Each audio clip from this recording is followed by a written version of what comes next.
Chez nous, on parle de tout, mais le numérique, c'est parfois un vrai casse-tête. Entre les réseaux sociaux, les jeux en ligne, l'achat du premier téléphone, pas toujours évident de bien comprendre les risques, enjeux et opportunités que peut apporter le numérique, ni de savoir comment poser les bonnes règles communes à toute la famille. C'est justement pour ça que Bouygues Télécom a lancé le programme Reconnecter, une série de vidéos YouTube animée par une psychologue pour des familles comme les nôtres, pour parler cyberharcèlement, cybersécurité, gaming, vie privée numérique ou achat du premier smartphone, sans tabou et avec bienveillance. C'est ludique, super utile et ça permet d'ouvrir facilement le dialogue à la maison avec tous les enfants de la famille. Parce qu'on se sent parfois dépassé et qu'on a tous besoin de repères pour accompagner nos enfants dans le monde numérique. Alors si vous êtes parents, rendez-vous sur la chaîne YouTube de Bouygues Télécom pour découvrir le programme Reconnecter et vous saisir de conseils concrets et adaptés pour que le sujet du numérique ne soit plus un sujet d'embrouille à la maison. Allez, maintenant, place à l'épisode. This episode is brought to you by eBay. We all have that piece. The one that's so you've basically become known for it. And if you don't yet, fashionistas, you'll find it on eBay. That Miu Miu red leather bomber, the Custo Barcelona cowboy top, or that Patagonia fleece in the 2017 colorway. All these finds are all on eBay, along with millions of more main character pieces backed by authenticity guarantee. eBay is the place for pre-loved and vintage fashion. eBay, things people love. Some things work better together, like NARS's Soft Matte Complete Concealer and Radiant Creamy Concealer. Soft Matte Complete Concealer erases and blurs imperfections with full coverage. Then, Radiant Creamy Concealer evens and brightens with a luxurious texture and radiant finish. 2 concealers, 1 flawless look. Perfect for a no-foundation base. NARS, better together. Visit Ulta to shop now.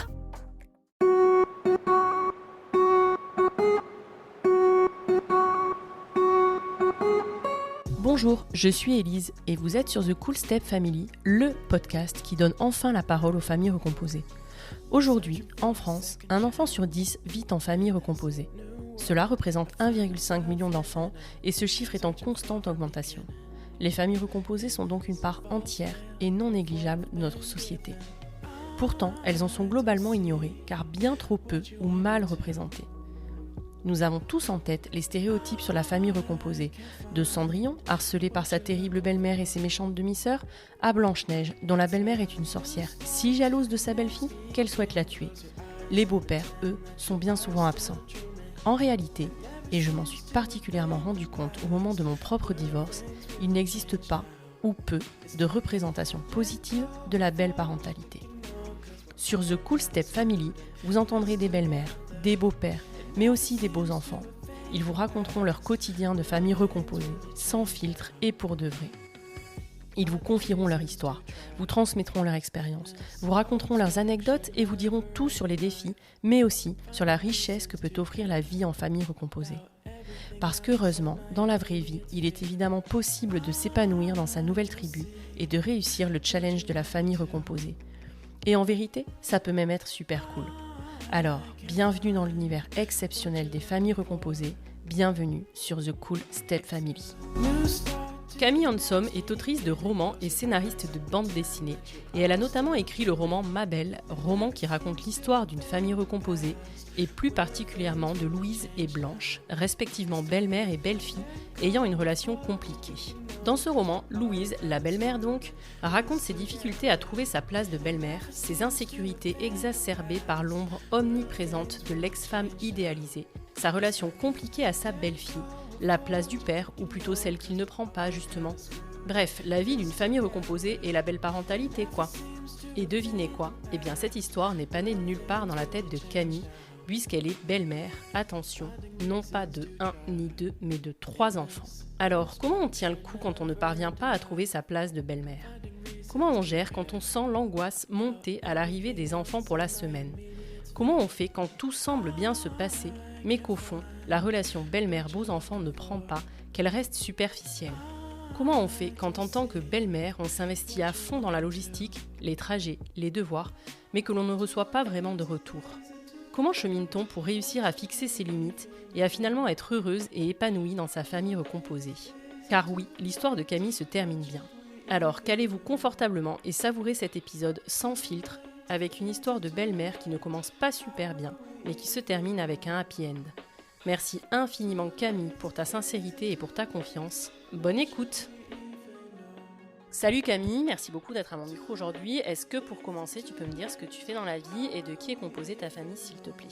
Salut Elise, merci de me recevoir. Je m'appelle donc Camille, je suis autrice de romans, scénariste de BD et je suis maman de 2 enfants, un garçon et une fille, et belle-mère de, attention, 3 beaux enfants. Ouais, c'est pas rien, 3 beaux enfants. Pas mal, hein? Ouais, pas mal. Et du coup, tu as écrit donc justement un roman qui s'appelle Ma Belle, sur l'histoire d'une belle-mère. Est-ce que tu peux nous en dire un peu plus sur l'histoire de ce roman et puis ce qui t'a donné envie de l'écrire? Alors c'est un livre qui s'appelle Ma Belle, dans lequel une belle-mère s'adresse à sa belle-fille, que la belle-mère s'appelle Louise, la belle-fille s'appelle Blanche. La belle-mère est, pas très confiance en elle, elle arrive elle tombe amoureuse d'un homme qui lui présente, très rapidement sa fille, et cette, jeune fille qui a une dizaine d'années est absolument magnifique. Donc ce n'est peut-être, pas sans te rappeler un conte de fées, Hmm. un conte de fées très connu qui s'appelle donc Blanche-Neige, dans lequel, finalement sont abordées des des thématiques, très actuelles, puisque non seulement on parle de famille recomposée, mais on parle aussi de rivalité féminine, de beauté, de qui est la plus belle du royaume, j'enverrais bien un chasseur, zigouiller ma belle-fille parce que vraiment elle est vachement plus jolie que moi, et j'ai eu envie de faire un roman sur la famille recomposée, une espèce de Blanche-Neige qui se passerait en 2023, donc qui parlerait de famille recomposée, des énormes difficultés qu'une belle-mère peut traverser dans ces cas-là, et en toile de fond aussi cette question de la beauté, de la rivalité féminine et de la rivalité, entre belle-mère et belle-fille, entre belle-mère et ex-femme, et cetera. Ok, et donc voilà, on imagine bien que tu as eu envie d'écrire ce bouquin parce que tu vivais ça dans ta vie perso. Est-ce que tu es ok de nous en dire un peu plus? Alors, en fait, clairement, je n'aurais jamais pu écrire ce livre si j'avais pas moi-même été, belle-mère. Hmm. Ça, c'est une certitude parce que c'est tu es bien placée pour le Hmm. savoir, avec les femmes dont tu recueilles le témoignage. C'est un rôle qui, ça ne s'invente pas, quoi. Je pense qu'on ne peut vraiment pas inventer les émotions par lesquelles, on traverse quand on est belle-mère. Et je pense même qu'il faut vraiment le vivre pour pouvoir les comprendre. Ah évidemment, bah, d'où l'énorme problème de compréhension, Hmm. auquel sont confrontées les belles-mères quand elles parlent de leur situation à des copines qui sont pas concernées et puis qui finissent par, lever un peu les yeux au ciel en disant: «Bah, attends, tu savais qu'il avait des enfants?» Alors Hmm. oui, je savais qu'il avait des enfants. En revanche, je ne savais pas que ça se passerait comme ça. Donc oui, Complètement. complètement, Ouais. on peut pas comprendre ça sans l'avoir vécu. En revanche, c'est une fiction, donc d'ailleurs, l'intérêt aussi de m'être un peu calquée sur l'histoire de Blanche-Neige, c'est que ça m'a permis de mettre à distance. Il n'était pas question, surtout à ce moment-là de ma vie de belle-mère, de raconter exactement ce que je traversais avec mes beaux-enfants. Donc j'avais vraiment envie de mettre une distance par rapport à ça. Donc je suis partie de mon ressenti, mais il y a beaucoup d'éléments de fiction. Déjà, donc cette belle-mère, dans le livre, a une belle-fille. Moi, j'avais 3 beaux-enfants au moment, enfin, je les ai toujours, mais j'avais 3 beaux-enfants au moment où je l'ai écrit. Mes belles-filles sont très jolies, mais n'ont pas, cette espèce de beauté écrasante et dédaigneuse, que je décris dans le livre. Donc il y a beaucoup de similitudes avec mon expérience dans tout ce qui est dans les émotions. En revanche, il y a aussi énormément de fiction. Ok. Et est-ce que tu es d'accord de nous parler un peu de ton histoire, puisque c'est quand même ça qui t'a donné envie d'écrire le bouquin, et de nous dire, par exemple, Oui. depuis combien de temps tu es avec ton compagnon? Est-ce que tu as su rapidement, par exemple, qu'il avait 3 enfants? Et est-ce que ça a pu être un frein pour toi à l'époque, justement, où tu étais un peu naïve et où tu n'avais pas encore vécu cette situation d'être belle-mère? Bah, moi, je l'ai su très vite et je trouvais ça plutôt mignon. Je suis très proche de mon père, voilà, j'adore mon père, j'adore les pères, qui aiment leurs enfants, qui s'en occupent. Je voyais ce père, qui semblait donc qui était séparé déjà à l'époque où je l'ai rencontré, qui était très investi dans son rôle de père, qui s'était d'ailleurs battu, pour obtenir la garde alternée, ce qui était très rare à l'époque parce que ça date un peu. Il s'est séparé en, que je te dise pas de bêtises, peut-être 2005-2006. Ouais, À cette ok. époque-là, il y avait très peu de pères qui obtenaient la garde, alternée, donc il s'était vraiment battu pour ça, il l'a obtenu, bon voilà, il courait une semaine sur 2 comme tous les parents qui ont leurs enfants une semaine sur 2, mais voilà, ça fonctionnait, donc je trouvais ça plutôt charmant, Ouais. et c'était absolument pas un frein, pour moi puisque moi j'adore les enfants. Je suis d'une famille de 4 enfants, On est une grande famille, j'ai plein de cousins, de cousines de tous les âges, j'ai fait beaucoup de babysitting, je me suis toujours beaucoup occupée des enfants des autres et de mes frères et sœurs. Donc non, non, j'étais plutôt, c'était absolument pas quelque chose qui me faisait peur. Il faut quand même préciser aussi que, j'étais jeune et je connaissais personne qui était dans cette situation-là, personne de mon âge, mais même finalement personne, dans mon entourage, dans les amis de mes parents, tout ça, il y avait pas, mes parents, milieu un peu, tradi, tout ça, où il y avait pas beaucoup de gens qui se séparaient, quoi, et donc il y avait peu de belles-mères autour de moi. J'avais très peu de modèles de belles-mères, en fait. Mes amis à moi, avaient, des belles-mères parfois. C'était un petit peu le seul exemple que j'avais, la seule représentation que j'en avais. D'ailleurs, c'était pas forcément une représentation très positive parce qu'en général, quand on a, 13 ans et qu'on a une belle-mère, qu'on en parle à ses copines de collège, c'est pas forcément, en tout cas à cette époque-là, c'était pas forcément pour chanter ses louanges. Ouais, mais tu vois, je me demande justement à quoi ça tient, parce que c'est vrai que j'ai un peu la même impression que toi, que quand on était plus jeune, en effet, la belle-mère, enfin cette mauvaise image quand même qu'a la belle-mère, c'est vrai que quand on en entendait parler, même par nos copines et tout, c'était pas forcément hyper positif, quoi. Alors je me demande si c'est pas, parce qu'il en est de l'évolution des belles-mères comme celle des mères. Je veux dire, Hmm. on est, des mères, très, beaucoup plus, il me semble, attentives, aux émotions de nos enfants, à ce qu'ils vivent, à ce qu'ils traversent, beaucoup plus réceptives, beaucoup plus compréhensives peut-être que les belles-mères. J'en sais rien, c'est des théories que Hmm. j'échafaude là, en t'en parlant. Je sais absolument pas si c'est vrai ou pas, si ça se tient ou pas. Mais peut-être que les belles-mères à l'époque étaient aussi, s'encombrer moins heu, tu vois, de compréhension, de douceur, je sais pas. Peut-être qu'aujourd'hui, il me semble que, en tout cas, toutes les belles-mères, avec qui je parle, on galère toutes, ça c'est un point Hmm. commun, mais on est quand même toutes dans le souci que ça se passe bien. Hmm. Peut-être qu'à l'époque, c'était moins le cas, peut-être qu'il y avait, je sais pas. Qu'est-ce que tu en penses, toi? Bah, je sais pas trop, tu vois, mais où je me demande si justement c'est pas parce qu'il y avait un peu ce truc avec les contes, etc., qu'il fallait de toute façon ne pas aimer sa belle-mère, quoi, tu vois.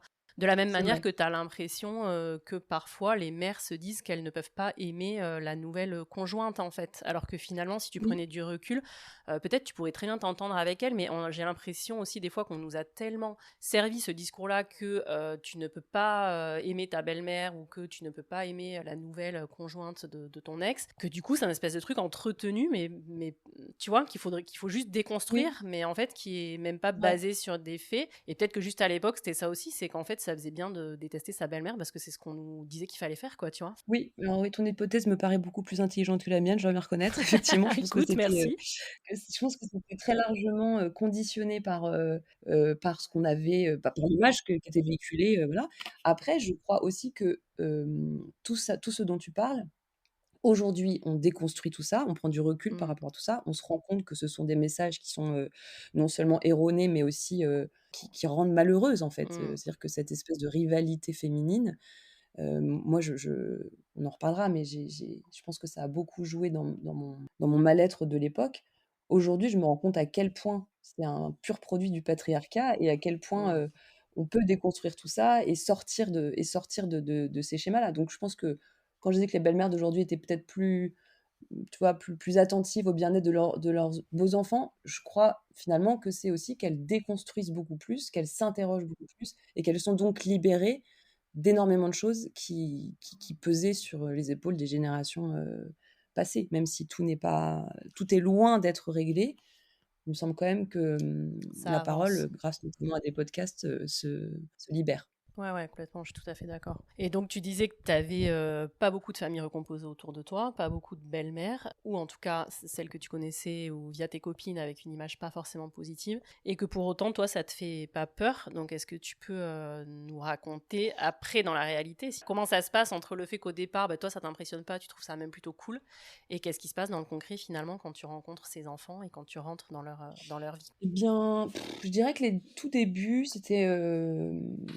un peu la lune de miel, quoi. Ça se passait bien, c'était cool, j'étais très contente de les rencontrer. Ils étaient, plutôt heureux aussi que leur père, soit aille mieux parce qu'il avait été malheureux de sa Mhm. séparation. Les enfants l'avaient bien vu, donc ils étaient plutôt contents pour lui. Je crois qu'en fait, le pire, c'est que tout le monde avait de très bonnes intentions. Tout le monde avait de très bonnes intentions, mais malgré tout, ça a été extrêmement compliqué pour tout le monde. C'est-à-dire qu'assez rapidement, Je dirais que alors il y a un aspect logistique que j'avais pas tout à fait anticipé, en gros, à l'époque, mon mec bossait beaucoup, il avait ses enfants en garde, alternée et la semaine où il avait ses enfants, il avait beaucoup de relais chez lui. C'est-à-dire qu'il avait sa mère, sa cousine, sa sœur, sa grand-mère qui l'aidaient beaucoup, que des femmes, hein, comme c'est bizarre, Mmh. qui l'aidaient beaucoup chez lui et quand je suis arrivée, quand j'ai emménagé chez eux, bien évidemment, il était un petit peu compliqué de continuer à faire venir, tout ce petit monde. Moi, je travaillais à mon compte, donc j'avais absolument plus aucune, limite, et plus aucune excuse et en fait, je me suis énormément occupée des enfants, mais vraiment beaucoup, tout de suite, Mmh. très vite. C'est-à-dire que je faisais tout en fait, il était quasiment pas là, quoi. Il travaillait en horaire décalé, donc il bossait souvent de nuit, enfin il bossait souvent de nuit, il partait bosser à 16h, puis il rentrait à 3h du mat, donc autant te dire que le petit tunnel du soir, bah, c'était pour moi. Attends, juste, tu peux nous rappeler, parce que tu disais que tu étais jeune, tu avais quel âge quand vous emménagez ensemble? Et eux, ils ont quel âge, tous les 3? Puis j'avais 28 ans et eux ils avaient quel âge? Ils avaient 6, 8, 10. Ah oui, petits, quoi. OK, ils sont pas très grands, quoi. Et voilà. Non, c'était vraiment des enfants en bas âge, quoi. Qui sont encore dépendants, Qui sont encore dépendants, qui ont du travail à faire le soir, qui sont trop petits pour prendre le bus, pour aller à leurs activités, extrascolaires. Donc j'ai vraiment passé, énormément de temps, à courir en fait, à courir et à découvrir, ce truc-là. C'est-à-dire que quand tu deviens mère, tu découvres ce que c'est que d'être, extrêmement, pressée à la bourre et machin. Là, j'en avais 3 d'un coup, qui en plus étaient pas mes enfants, donc c'était pas moi qui avais décidé des horaires, et des activités, du nombre d'activités, de la faisabilité du trajet, sachant que moi je ne conduis pas, donc je faisais tout ça en transport. Donc c'était extrêmement, fatigant sur le plan logistique, mais ce n'était pas grand-chose par rapport à, j'ai eu très vite un problème de place. J'arrivais pas à trouver ma place auprès d'eux. En fait, j'avais l'impression de gérer la logistique, de le faire plutôt bien, c'est-à-dire qu'il y avait pas de reproches à me faire à ce niveau-là. Mais en fait, mon rôle s'arrêtait clairement là, il y avait pas de je sentais bien qu'ils m'aimaient pas beaucoup, quoi, pour résumer. Ils avaient rien à enfin, c'était pas ils avaient rien à me reprocher, il y avait pas de colère entre nous, il y avait pas de dispute, il y avait pas de cris, mais en fait, il y avait une espèce de, bah, d'indifférence polie, ce qui est presque pire. En fait, je me rendais quand j'étais toute seule avec eux, c'est-à-dire souvent, ça se passait bien et cetera et dès que leur père arrivait, je me rendais compte à quel point il était beaucoup plus important que moi pour eux, ce qui est bien normal, mais c'était difficile. Je vivais pas bien, le fait voilà, d'assurer sur un plan logistique, pendant des mercredis entiers, des semaines entières et de disparaître complètement de leur champ de vision quand leur père était là et que j'avais plus de rôle logistique pour le coup, il se débrouillait quand il était là, c'était lui qui les gérait. Mais je disparaissais du paysage en fait et je le vivais hyper mal. Mmh. Je le vivais très mal, ça me rendait très, très triste en fait. Ouais, mais je crois que c'est le cas de beaucoup de beaux-parents, ouais. C'est un rôle hyper ingrat pour ça. Ouais et puis on parle pas de cette douleur-là parce qu'en plus c'est des douleurs très silencieuses. Ça veut dire ça se fait pas dans les cris, c'est pas des crises quoi, c'est des grandes tristesses qui s'abattent d'un coup et moi vraiment j'ai à cette époque-là, je me rappelle avoir vraiment j'avais la sensation de perdre de la joie de vivre. Vraiment l'espèce de, tu vois, de bonne humeur, je perdais ça quoi. Je me sentais de plus en plus, triste de pas me sentir aimée par les gens avec qui je vivais. C'est hyper dur comme sensation en fait. En plus, dans une intimité de ton foyer, Exactement, puis on est absolument pas habitué à ça en fait. On compose un foyer avec des gens qu'on aime, enfin voilà et là, se retrouver avec cette espèce d'impression que j'étais en terrain, hostile. C'est terrible, hein, à dire mais Non, mais c'est très bien de le dire là, parce que je pense que ça va parler à beaucoup de belles-mères, c'est clair. De beaux-parents peut-être, mais surtout de belles-mères, je crois. ouais. Oui, parce qu'en plus ça vient très doucement, c'est-à-dire que c'est pas parce que la rencontre se passe bien que tout ça se passe super bien après Mmh. et sans doute, réciproquement. Mais là, ça s'installe très doucement. C'est comme une distance qui s'installe, quoi. C'est une distance qui s'installe. Mais moi, j'avais l'impression d'être un peu, un labrador, quoi, qui j'attendais mon sucre, quoi. Je remuais de la queue en attendant, un truc, un petit mot, un regard, quelque chose comme ça. Et en fait, je l'avais pas parce que c'était des enfants et qu'ils avaient envie de voir leur papa ou leur maman et c'était bien compréhensible. Mais moi, à l'époque, je le prenais, personnellement, alors pas en me vexant, mais en étant ouais, en étant très triste Ouais. et je pense qu'au bout d'un moment, bah, j'ai un peu tourné ma rate, quoi.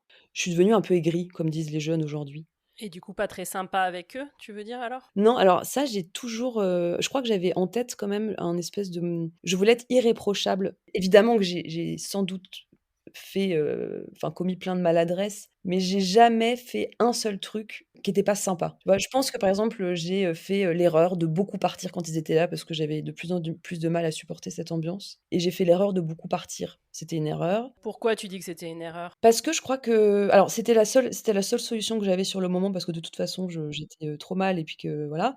Mais, c'était aussi, une façon de renoncer définitivement à Mmh. trouver notre place tous ensemble. Parce qu'en fait, en partant, c'est comme si je cédais du terrain. Alors c'est pas un rapport de force, mais Oui, je vois ce que tu veux dire. tu vois, j'appuyais encore plus le fait qu'ils étaient chez eux, que j'étais pas chez moi. Alors il se trouve aussi que ça, c'était une grosse connerie, parce que c'était pas la mienne, c'était plutôt celle de mon mec, mais j'ai emménagé dans la maison dans laquelle ils avaient, vécu avec leur maman. Ah ouais, compliqué pour toi, ouais, c'est clair. Voilà. Quand les parents se sont séparés, il a racheté les parts de son ex et donc j'ai em donc quelques, je dirais 4 ans, 4 ans, 5 ans après, j'ai emménagé, dans cette maison et Mmh. ça, c'était à mon sens une énorme connerie. Et ça, tu pas pu l'exprimer ou c'est avec du recul que tu te dis que c'était une connerie ou sur le moment où c'était juste trop compliqué de déménager? Franchement, sur le moment, j'étais tellement, enfin là, je te parle sur le long terme, hein, tout ça, ça met du temps à s'installer, mais j'étais tellement Mmh. mal, en fait, de tout. J'étais mal globalement, c'est-à-dire qu'il y avait rien qui m'allait dans cette vie-là. J'aimais pas, ce quotidien, j'aimais pas ces les rapports qu'il y avait entre nous qui étaient distants, qui étaient voilà.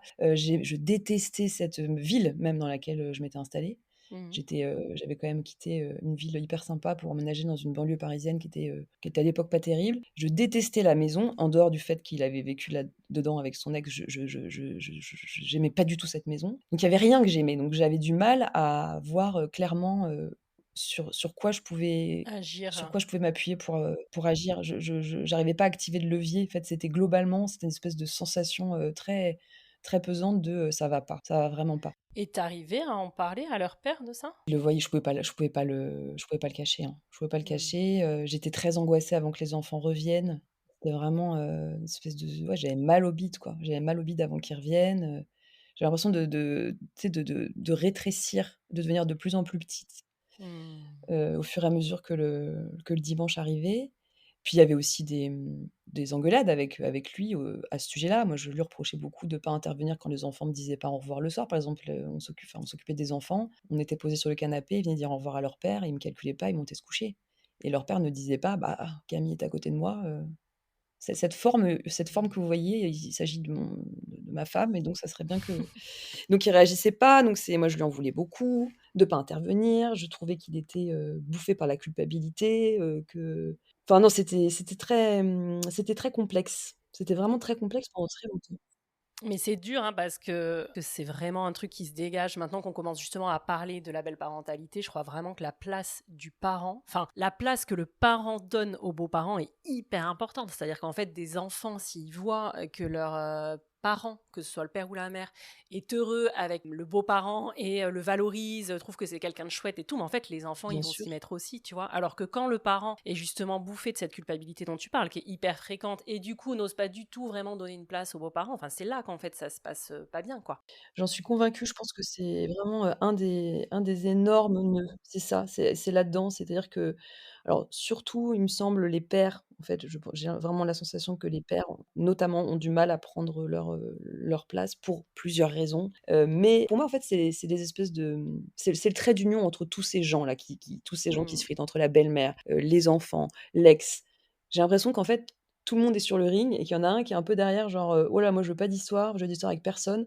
Et c'est lui qui peut transformer les choses, qui peut en faire quelque chose de très joli parce que ça peut être vraiment très joli, en fait, aussi cette Mmh. histoire-là. Moi, je c'est cette a enfin, le fait d'être belle-mère, ça a été l'aventure la plus vraiment, ça a été le challenge de ma vie le plus dur à relever, mais c'est aussi le rôle de ma vie qui m'a le plus apporté. Presque ça m'a beaucoup plus appris que d'être Mmh. mère. Ça a été beaucoup plus simple d'être mère. Voilà, j'ai eu de la chance, j'ai bien vécu mes maternités, j'aime cet état, voilà, je trouve ça assez enfin, comment dire? Ça me convient. J'ai facilement trouvé ma place de mère, mais être belle-mère, c'était ça le gros sujet. Ça a été, ouais, à la fois le plus dur, mais aussi le plus enrichissant. J'ai fait des pas de géant. Ouais, vas-y, est-ce que tu peux nous développer ça? Ce que ça t'a apporté et de quelle manière tu dirais que ça a été, ouais, que ça a été le rôle qui t'a le plus apporté? C'est tellement énorme. Qu'est-ce que ça m'a appris d'être belle-mère? Alors il y a une question que je me pose souvent, c'est que je crois que j'étais pas très bien dans mes pompes à 28 ans, en tout cas moins bien qu'aujourd'hui et je me dis, si j'avais été bien dans mes pompes, à ce moment-là, ça aurait été peut-être que j'aurais plus facilement fait ma place, pris ma place, trouvé ma place, demandé ma place, réclamé ma place et en même temps, si j'avais été mieux dans mes pompes à cette époque-là, je pense que j'aurais pas supporté parce que j'aurais dit: «Non mais là, c'est bon, vous me faites chier tous et je me casse». Donc j'arrive pas bien à savoir si, cette espèce de manque, de confiance en moi m'a sauvée ou m'a perdue. Ce qui est clair, c'est que j'ai vraiment je me sens, enfin beaucoup plus heureuse et apaisée qu'il y a 12 ans, on va dire, pour, résumer et que, mes beaux-enfants, ils sont pour beaucoup à plein de niveaux, mais en particulier sur un sujet, où je me rends compte, qu'en fait, une grosse partie de mes difficultés avec mes belles-filles particulièrement parce qu'avec mon beau-fils, c'était un petit peu différent, bah, voilà, toujours cette espèce de rivalité féminine, enfin de pas de rivalité parce que j'étais pas en ri on n'était pas en rivalité évidemment, mais cette espèce de façon dont les femmes, les jeunes filles sont plus exposées aux difficultés relationnelles, en fait. Peut-être que finalement mon beau-fils, bah, il se mettait aussi un peu en retrait de tout ça. Il avait la grande chance de pouvoir se mettre un peu en retrait de tout ça. Mais avec mes belles-filles, je me rends compte qu'il y a beaucoup de sujets qui coinçaient entre nous et qui, en fait, étaient liés à des visions que j'avais qui étaient, une espèce de machisme très intégré, quoi, que j'avais en moi. Elles m'ont pas mal bousculée là-dessus, sans le vouloir. En fait, elles le faisaient, sans le vouloir. C'est-à-dire que c'était des jeunes filles de leur époque, de leur génération, de leur éducation aussi qui était pas la même que moi et en fait, ça s'affrontait souvent. C'est-à-dire que leur façon d'être et la mienne, ça s'affrontait souvent. Moi, par exemple, je les voyais grandir et je me disais: «Non, je suis désolée, on s'habille pas comme ça à 11 ans, non, je suis désolée, on ne fait pas ça à 14 ans». Enfin, j'avais des idées très arrêtées sur plein de choses. Aujourd'hui, je me rends compte à quel point elles avaient raison, en fait et à quel point moi, j'étais dans vraiment des espèces de réflexes de sexisme très intégrés et ça m'a alors c'est sans doute moi, j'ai une fille là, qui a 14 ans et je redécouvre à nouveau ça avec elle. Mais je pense qu'à ce titre-là, mes belles-filles, ont été mes meilleures, professeurs de féminisme, quoi. Elles t'ont aidé à déconstruire des choses et à te faire, évoluer, avancer, Énormément. Mais tu disais, toi, parce que tu parles de rivalité féminine, tu dirais que tu ressentais un peu de la jalousie, par exemple, dans la relation qu'elles pouvaient avoir avec leur père qui était ton mec, ou c'est pas des trucs de cet ordre-là? Non, c'était pas de la jalousie. J'avais une idée assez arrêtée de ce que devait être une relation. Dans une relation, on doit parler, on doit rigoler, on doit être transparent, on doit, machin. J'avais des idées aussi arrêtées sur ce que devaient être les repas de famille. Ça doit être bruyant, ça doit être amusant, ça doit être joyeux, ça doit être un espèce de joyeux bordel. J'avais des idées assez arrêtées sur tout, en fait Mmh. et lui, je trouvais qu'avec ses filles, il y avait une espèce de forme de, pas une distance, mais un truc très, c'était sérieux, quoi. C'était sérieux entre eux, ça manquait de légèreté et c'est ça qui me pesait. Je comp Donc c'était pas une jalousie, moi j'enviais pas du tout ce genre de relation, Mmh. donc c'était pas une jalousie, c'était plutôt: «Mais putain, mais vivez-la votre relation, amusez-vous, parlez, dites-vous des trucs», c'était trop silencieux, c'était trop calme, mais je pense aussi que c'est parce qu'en fait, ma présence, au fur et à mesure du temps, ma présence est devenue aussi pesante pour eux. Tout le monde se scrutait, en fait. Je pense que tout le monde se scrutait. Et là, t'en parles au passé. Après, enfin, qu'est-ce qui fait qu'aujourd'hui ça va mieux? C'est juste qu'ils sont plus grands et qu'ils sont plus là? Ou c'est, tu vois, enfin, comment t'as trouvé ta place en fait? Parce que tu dis que t'avais beaucoup de mal à la trouver, que Mmh. tu te sentais hyper triste. Et franchement, je te remercie tellement de dire ça parce que je sais que ça va parler, enfin, tout ce que tu décris, hein, que tu sentais de plus en plus petite au fur et à mesure du dimanche qui passait, ils allaient revenir et tout. Mais qu'est-ce qui fait qu'à un moment ça t'a plus fait ça? Parce que là, t'as l'air d'en parler aujourd'hui et pour toi, c'est OK. J'en parle au passé et c'est marrant, mais quand j'en parle, j'ai l'impression que c'est, limite une autre histoire. Il s'est passé un truc très étrange, c'est que vraiment j'aurais jamais pensé pouvoir dire ça, mais aujourd'hui j'adore être belle-mère et aujourd'hui mes beaux-enfants, notamment mes belles-filles, m'enchantent, me charment quoi. Enfin en fait je trouve que ce sont des humaines géniales Ouais, tu les kiffes, quoi. et ça, vraiment crois-moi, c'était très mal barré. Donc c'est assez ouf. Enfin, je trouve que ça relève quasiment du miracle parce que vraiment quand je vois d'où on partait, je me dis: «Putain, c'était vraiment pas gagné». mais je les trouve géniales, je les trouve géniaux. Je disais à mon mec récemment que quand, alors on les voit moins souvent qu'avant pour, plusieurs raisons parce que déjà ils sont grands, elles sont grandes. Ils ont quel âge aujourd'hui, juste pour resituer du coup? Aujourd'hui, ils ont 21, 23, 25 grosso modo. Ils vivent plus chez vous? Non, mais quand on s'apprête à les voir, je suis toujours hyper contente et c'est fou parce que je repense à ces dimanches Mmh. d'angoisse où je me disais: «Mais, en fait, j'avais l'impression que j'allais être, envahie». Ils arrivaient à 3 mais c'est ressenti 17 quoi. J'avais l'impression qu'ils arrivaient et puis je les voyais grands et je me voyais toute petite et je me disais: «Ils vont mettre leurs affaires là et puis avec leurs mains, ils vont aller dans les placards». Enfin, je sais pas, j'avais une espèce de sensation d'invasion de zombies, quoi. Un truc horrible. Alors attention, évidemment que je sais enfin, je savais que c'était des enfants, qu'ils y étaient pour rien. Enfin, tout ça, je savais. D'ailleurs, je leur ai jamais voulu le moindre mal et déjà à l'époque, je supportais pas qu'ils soient malheureux. Quand je les voyais malheureux pour des raisons X ou Y, je supportais pas. Je veux dire, on peut avoir ces ressentis-là dont il faut oser parler, sans pour autant vouloir du mal à ses enfants, évidemment. Et c'est d'autant plus culpabilisant Exactement. d'ailleurs, et c'est bien ça qui fait souffrir en plus, c'est qu'on culpabilise énormément d'avoir ces émotions négatives envers des enfants parce qu'on n'est pas folle et qu'on se dit: Mais c'est moi l'adulte et je devrais, prendre du recul et je devrais machin». Donc en plus de cette espèce de sensation d'hostilité très désagréable, on est complètement écrasé par le poids de la Mmh. culpabilité, hein. Donc ça n'a j'ai toujours voulu qu'ils aillent bien, ça ne fait aucun doute. Mais aujourd'hui, j'ai énormément de plaisir à être avec eux, à échanger avec eux. Là, on va partir en vacances, tous ensemble, cet été, je suis hyper contente. C'est assez dingue. Alors quelles ont été les grandes étapes? Je dirais qu'il y a eu le changement de maison, ça a quand même vachement aidé. On a fini par quitter cette maison pour, en acheter une autre ensemble, dans laquelle on était tous chez nous. Ah bah ouais, mais bien sûr. Ça paraît bête, mais je pense que c'est hyper important, c'est clair, hein. C'est très important et puis Mmh. moi j'ai pas mal de copines qui se séparent en ce moment et puis qui me racontent que soit elles, soit leur ex, va tout faire pour garder la maison, pour les enfants et cetera et en fait, moi je me dis alors évidemment chacun fait comme il veut et ça peut être une solution, qui peut apaiser les parents ou les enfants ou tout le monde et tant mieux. Mais en tout cas dans notre cas ça a été, enfin c'était peut-être bien dans les années qu'on suivait la séparation que les enfants soient dans cette maison, mais emménager dans la maison de son mec et de son ex, très mauvaise idée. Très mauvaise idée. Ouais, ouais, non, mais c'est sûr. Ça t'aide pas à prendre ta place, à te sentir chez toi et tout, c'est évident. Déjà que c'est compliqué, enfin, quand en plus, concrètement, t'es pas tout à fait chez toi. Bah, ouais, en fait, ça vient cristalliser un truc, très émotionnel. C'est-à-dire qu'émotionnellement, on se sent pas, humainement, relationnellement, on ne se sent pas à notre place, on ne se sent pas chez soi et en fait, bah, la maison, bah, non, bah, de toute façon, tu es pas chez toi, donc c'est normal que tu te sentes pas chez toi, finalement. C'est un peu aussi simple que ça. Donc la maison, ça nous a fait beaucoup de bien, même si les enfants, ça les a déstabilisés parce que justement, pour le coup, eux se sentaient pas chez eux. Mais en fait, c'est normal parce qu'ils étaient plutôt chez nous tous. Ils étaient plus chez eux. Voilà, il y a eu un petit moment, alors on avait fait en sorte qu'ils aient chacun leur chambre et tout ça, donc ça a bien aidé. Mais il y a eu quand même un petit moment de flottement où, ils étaient déstabilisés parce que je pense qu'ils ont vécu un peu ce que j'avais vécu moi, à savoir, tu rentres dans ce qui est censé être ta maison, dans ce trousseau que tu as dans ton sac, mais tu te sens pas voilà, tu es pas encore tout à fait chez toi. Puis eux, à ce moment-là, venaient seulement un week-end sur 2. Donc on était repassés un week-end sur 2. Est-ce que ça a pu t'aider, toi, dans les étapes, tu disais, de les voir un petit peu moins, tu vois, à reprendre ta place aussi, ou pas du tout? Alors c'était pas de les voir moins qui m'a aidée, c'était de plus m'occuper d'eux une semaine sur 2 déjà parce que ça c'était pas possible de continuer comme ça.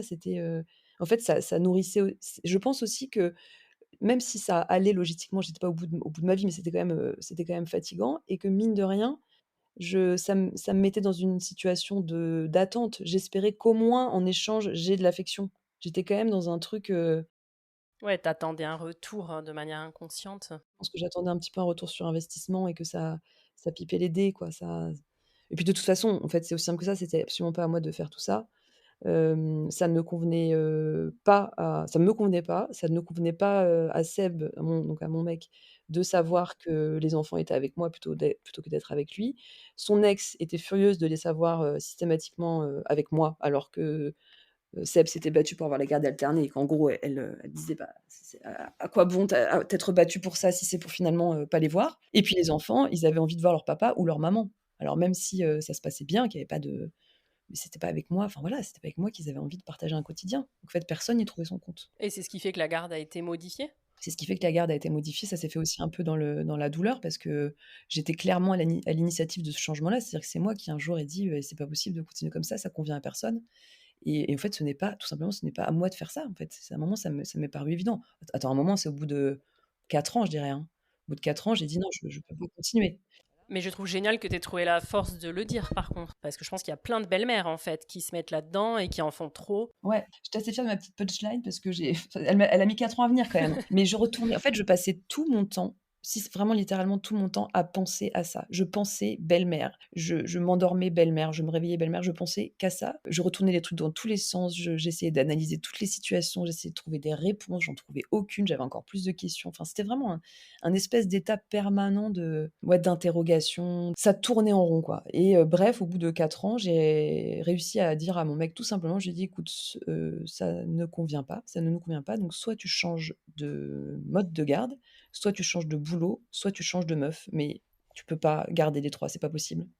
Et en fait, tu vois, quand on parlait de la place des pères, aujourd'hui, je me dis: «Mais c'est quand même hallucinant que pendant 4 ans, parce qu'en fait, c'était évident qu'il y avait un truc qui n'allait pas et qu'il Mais fallait c'est qu'il clair. change de boulot ou qu'il change de mode ou de garde, mais c'était pas possible». Et qu'est-ce qu'il t'a dit quand tu lui as dit ça? Et ben, en fait, il était bien obligé de reconnaître que, dit comme ça, c'était assez évident et donc il a dit, qu'il ne pouvait pas changer de boulot, qu'il avait pas envie de changer de meuf, Ouf. voilà, j'étais oui, parce que j'ai quand même pris un risque, hein. Ouais, c'est Imagine, ce bon, que bah, je j'allais change de dire. meuf du coup. Non, mais en vrai, est-ce que tu as flippé qu'il puisse, dire: «Bah, écoute, on se sépare» ou pas? Non, parce que j'étais tellement malheureuse. Franchement, j'étais tellement malheureuse à ce moment-là, j'en pouvais plus. Essorée, quoi. Et limite, tu t'étais dit: «Si on se sépare, c'est OK»?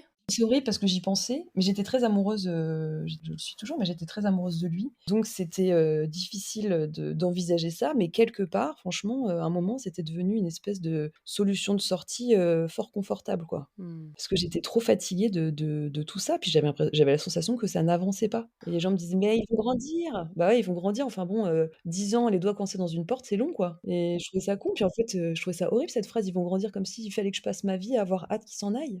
Oui, et encore une fois, il y a un effet hyper culpabilisant quand tu te dis que tu passes ta vie à attendre que les enfants de ton mec s'en aillent. Enfin, tu vois, c'est horrible de Bien sûr. ressentir ça, en fait. Ah ouais, non, je voulais pas rentrer là-dedans, je voulais ré en fait, je voulais régler quelque chose, je voulais régler la situation, je voulais l'arranger. Ouais, trouver une solution. Je savais pas comment faire. Et du coup, lui, il a dit: «Bon, bah, écoute, on change le mode de garde alors, OK». Il a dit: «On change le mode de garde», il en a parlé à son ex, en fait, ça a été une cata parce que les enfants, en gros, pour eux, c'était: «Camille ne veut plus qu'on soit chez notre père, Mmh. il faut qu'on retourne chez notre mère». Que je peux complètement comprendre parce qu'évidemment que pour des enfants, bah, clairement, finalement, c'est ce qui s'est passé. C'est-à-dire que c'est moi qui ai dit: «Je ne veux plus, que ça se passe comme ça». Donc les enfants se sont dit: «OK, Camille ne veut plus qu'on soit là». On en a beaucoup parlé et je leur ai dit: «C'est pas que je ne veux plus que vous soyez chez nous, c'est que j'ai permis pendant 4 ans que vous puissiez continuer à être chez nous». Mmh. Malgré la situation, malgré le travail. C'est très différent vu comme ça. C'est grâce à moi que pendant 4 ans, qu'on a pu prolonger cette garde. Oui, parce qu'en fait, si tu avais pas été là, de toute façon, il n'aurait pas eu de garde alternée, en fait. Si j'avais pas été là, non, c'était impossible ou alors c'est que sa mère, sa grand-mère, sa sœur, sa cousine auraient continué à se relayer, mais à un moment, elles auraient pas pu tenir non plus, 4 ans. Enfin, tu vois, elles avaient des vies. Mmh. Si tu vois, moi, j'ai mis tout le monde au chômage technique en arrivant. Et ouais. Tous ces gens-là, bah, ils ont voilà, ils ont recommencé à vivre. Donc ça a été très, très compliqué pour les enfants. En fait, ils étaient surtout très tristes même s'ils voyaient pas beaucoup leur père, les semaines où alors après, je veux pas non plus, exagérer, ils voyaient leur père, hein, c'était pas, il était, à son compte, donc il y a des journées entières où il travaillait pas, il récupérait les enfants pour pas qu'ils aillent à la cantine, il y avait évidemment des soirées où il était là, les week-ends, il était tout le temps là. Les enfants étaient tristes de moins voir leur père et surtout Seb, en fait, était hyper malheureux de plus avoir ses enfants une semaine sur 2. Mmh. Donc c'était horrible, parce que je voyais bien qu'il était triste, que je me sentais hyper coupable, alors même que je venais d'expliquer aux enfants que c'était grâce à moi qu'on avait pu, poursuivre cette garde et que c'était pas de ma faute, que c'était, juste que c'était incompatible avec le travail de leur père. Mais moi, je le voyais tellement triste, je me disais: «Mais putain, ouais, j'avais l'impression d'avoir imposé ça». En fait, je m'en voulais de pas être capable de continuer à faire ça avec le sourire, quoi. Mmh. Mais j'étais bien obligée de reconnaître que j'y arrivais pas, en fait. C'est aussi simple que ça, j'arrive plus. Non, mais bien sûr. Et leur mère, tu la connais? Non, je l'ai très peu vue, mais c'était très conflictuel quand même entre nous, malgré tout. OK. Ça fait partie aussi des choses quand j'y repense, je me dis: «Mais que de temps perdu à la détester, quoi. Que de temps perdu». Mmh.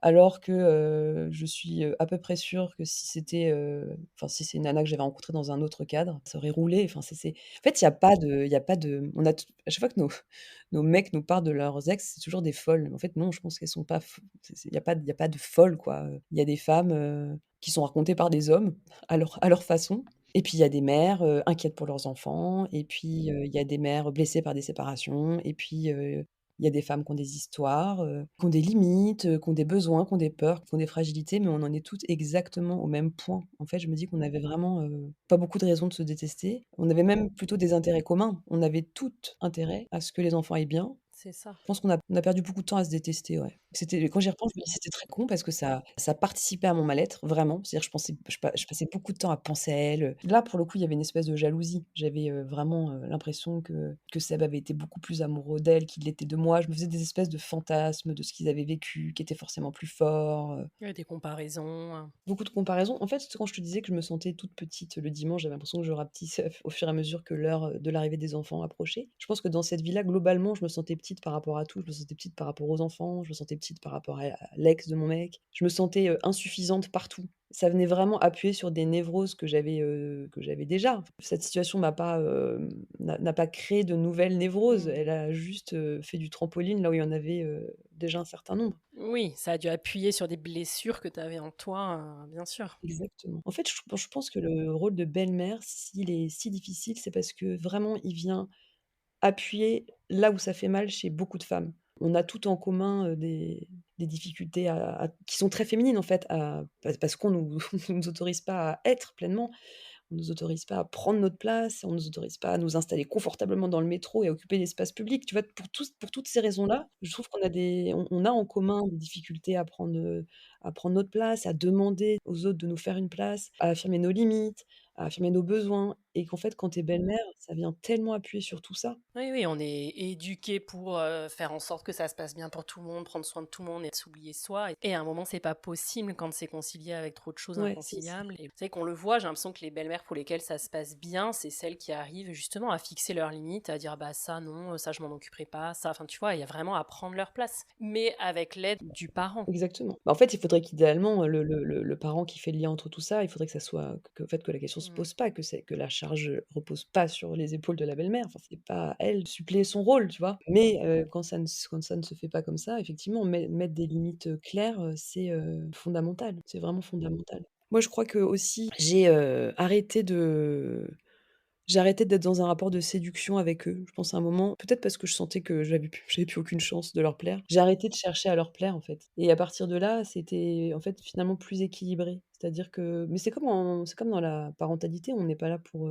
séduire nos enfants, on est là pour les élever, en fait et évidemment qu'il y a peut y avoir des moments heureusement, des moments de complicité, des moments de mais en fait, ne pas être dans une posture de séduction, d'être dans une posture de respect, mais pas de séduction. Et de peut-être plus rien attendre, parce que tu disais que tu attendais un peu du retour, comme en fait il arrivait jamais. Peut-être qu'à un moment tu t'es dit, en effet, je suis plus dans la séduction, et puis j'attends pas de retour de leur part, et puis voilà quoi. Bah, alors ça, j'aurais aimé te dire que oui, mais en fait, je trouve qu'à partir du moment où tu attends pas de retour, en fait, tu es plus dans la relation. Ouais, c'est vrai, Une relation, c'est quand même un échange. bien C'est sûr. ça qui définit Ouais. une relation. Donc si tu cons d'ailleurs, on m'a souvent conseillé de plus rien attendre Mm. d'eux, mais en fait, je me rendais compte que moi, j'avais pas envie parce que ça voulait dire, renoncer à une relation avec eux. Moi, j'avais envie d'avoir une relation avec eux. Ouais, ouais, t'as raison. J'y arrivais pas, on n'y arrivait pas, mais j'avais pas envie que ça devienne des espèces d'êtres, qui m'étaient complètement étrangers. Je voulais échanger avec eux, je voulais une relation.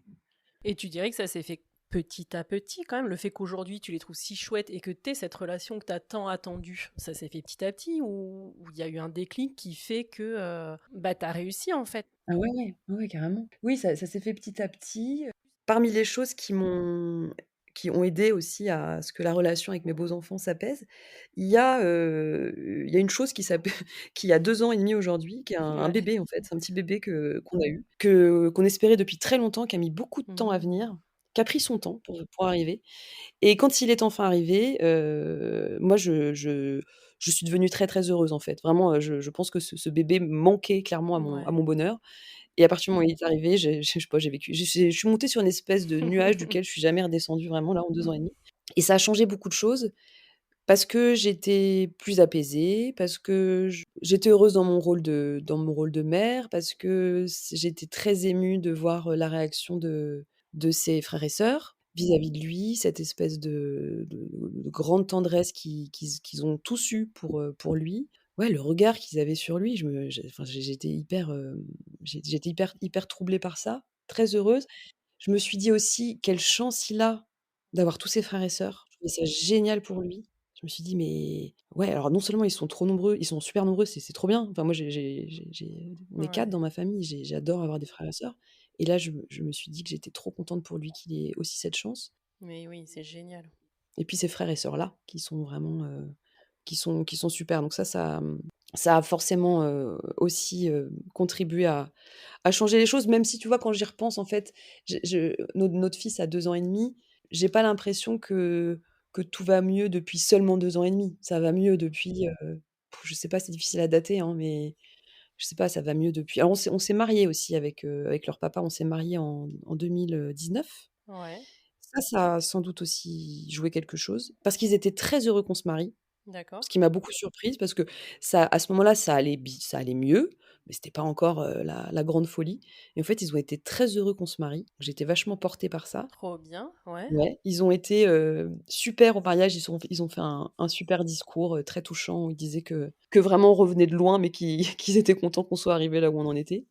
Mais tu vois, pardon, j'avais envie de te poser cette question parce que justement, ils sont grands maintenant. Est-ce que c'est des choses dont tu as pu parler avec eux? Vous en parlez ensemble du fait que ça a pu être difficile entre vous et de tout ce que tu me dis là? C'est des choses que tu as pu leur exprimer? Bah, pas beaucoup et j'aimerais bien en parler avec eux. J'aimerais bien en parler avec eux. C'est ce que je me dis, ouais. Ouais, tu vois, je pense que alors on a eu une discussion, au moment où mon roman est sorti, donc mon roman parlant de famille recomposée, il était assez évident pour moi que, les enfants puissent le lire avant que je l'envoie à mon éditeur. En fait, dès que j'ai fini le manuscrit, j'ai les premières personnes à qui je l'ai envoyé, c'est mes beaux-enfants en leur disant: «Voilà, vu que ça parle de famille recomposée et que je suis moi-même, votre belle-mère, il est fort probable que vous voyiez certaines coïncidences avec ce qu'on a pu vivre, mais tout n'est pas vrai. Il y a aussi beaucoup de fiction. J'imagine que ça va être, parfois inconfortable pour vous de lire des choses.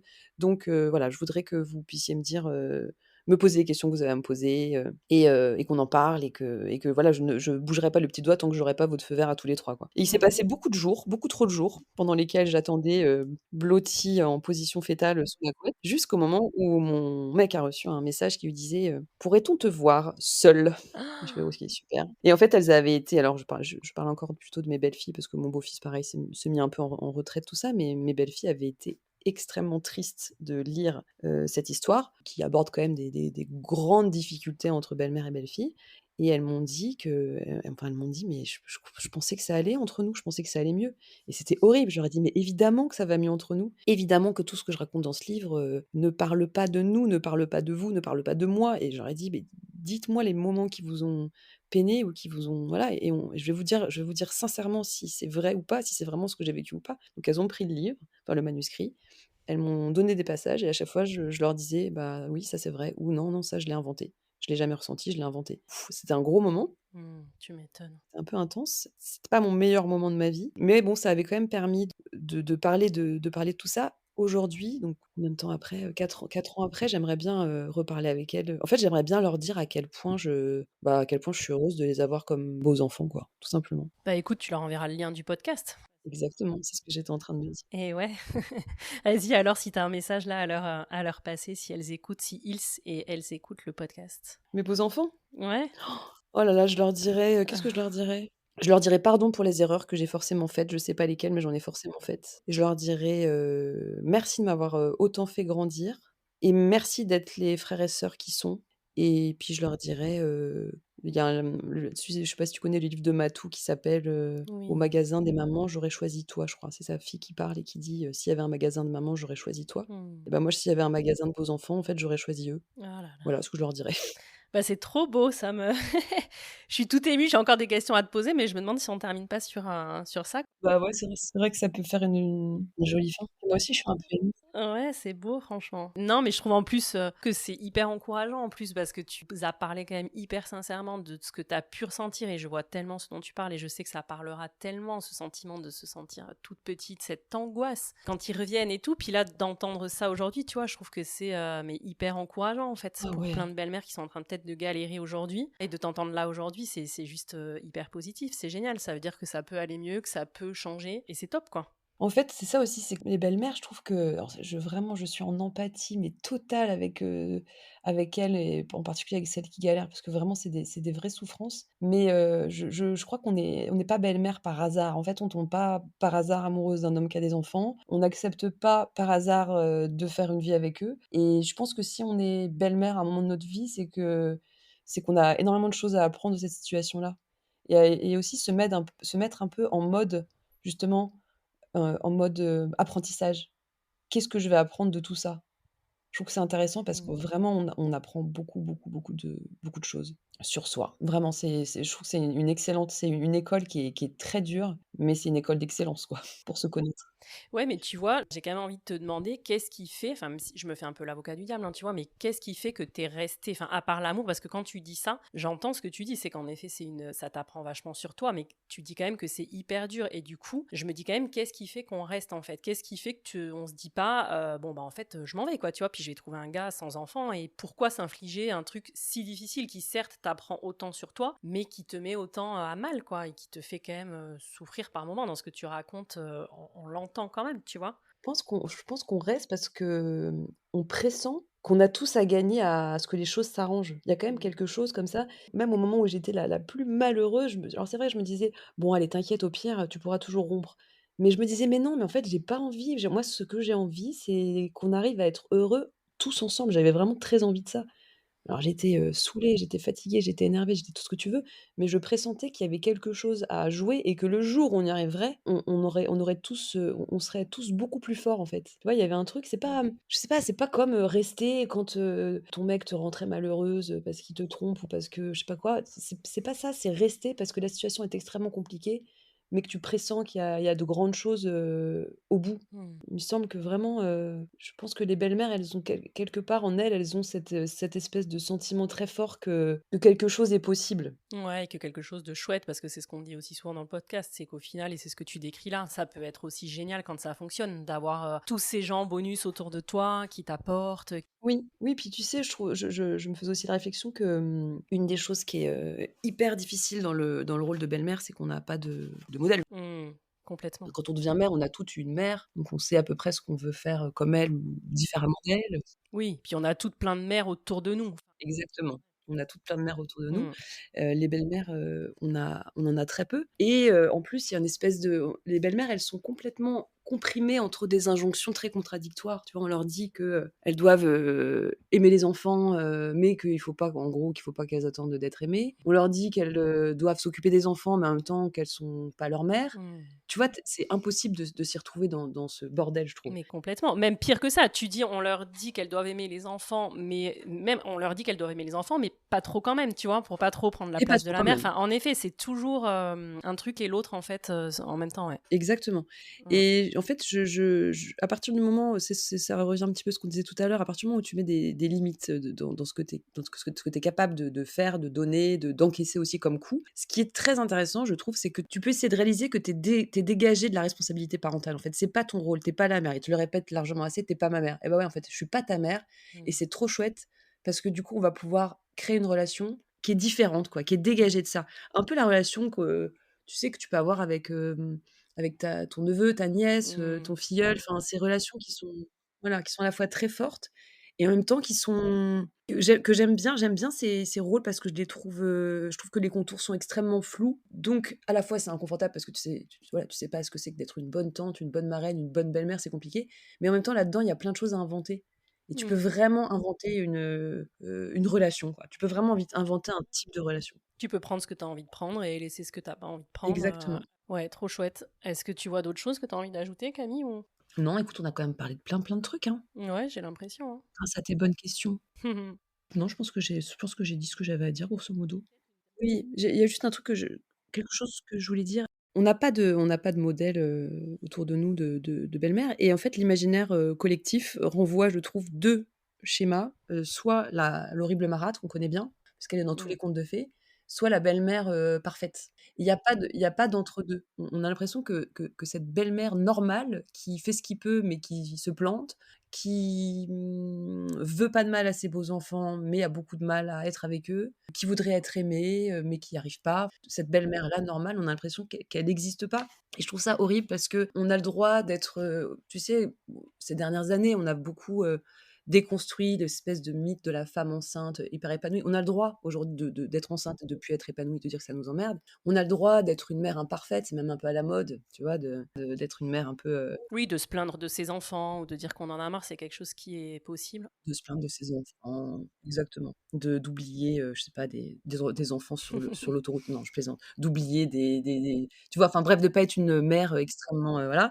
Mais il reste ce mythe de la belle-mère à déconstruire. Faut vr c'est Je trouve que c'est urgent parce qu'on est très, très nombreuses. On n'a pas de place pour l'instant, en tout cas, on n'a pas de place, Mmh. la société nous fait pas de place, même si c'est, je crois, en phase de bouger. Le père a du mal à nous en faire à cause de sa culpabilité.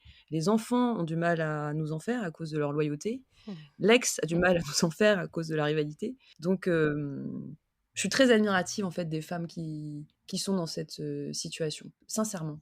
Ouais, complètement. Et ce qui est dommage, c'est que ça reboucle avec ce qu'on disait au début, c'est que malheureusement, il faut le vivre pour le comprendre. Et en fait, c'est hyper dommage parce que c'est vrai qu'une fois qu'on est passé par là, on est toutes, je crois, hyper admiratives en fait des belles-mères.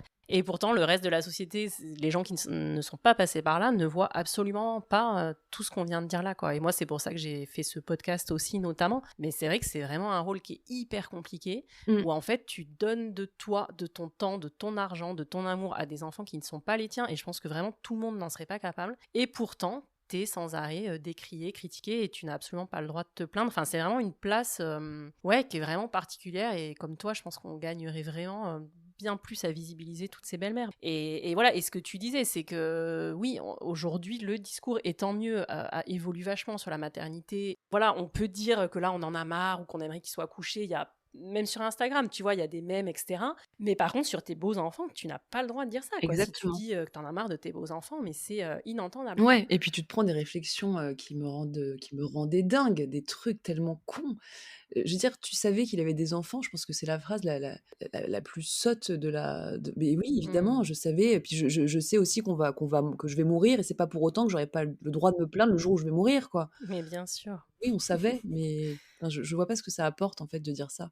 Puis on sait qu'il a des enfants, mais on sait pas comment ça va se passer, comment va se nouer la relation, en fait. C'est hyper dur de rentrer chez soi, dans l'intimité de son foyer et d'être, entouré ou d'être dans une ambiance où on sent qu'on n'est pas la bienvenue. C'est terrible, c'est vraiment terrible. Moi, je me rappelle aussi de l'odeur. Je me rappelle, la semaine où les enfants étaient là, bah, ça sentait, leur odeur. Je sais pas, ça sentait, la lessive de chez leur mère, ça sentait, les crayons à papier, ça sentait des odeurs puis ça sentait leur odeur à eux, en fait. Et moi, je me disais: «C'est hyper bizarre, je rentre chez moi et même mon nez ne reconnaît pas, mon territoire». Il y avait un truc quasiment animal, quoi.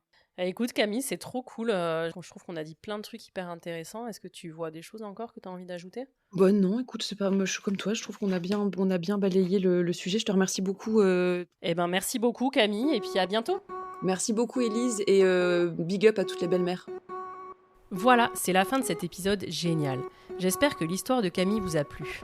Je vous invite évidemment fortement à lire Ma Belle, le roman de Camille dont on parle dans l'épisode. Ses autres romans aussi, bien sûr. Camille sort d'ailleurs bientôt une BD, je vous en parlerai sur le compte Instagram du podcast évidemment. Si vous aimez le podcast, n'oubliez pas de lui mettre 5 étoiles sur votre plateforme d'écoute et de lui laisser un avis sur Apple Podcast. Merci infiniment. Et si vous avez envie de raconter votre histoire sur le podcast, laissez-moi un petit audio sur le compte Instagram @the.cool.stepfamily. À lundi prochain, et d'ici là, let's go les cool step families! To the next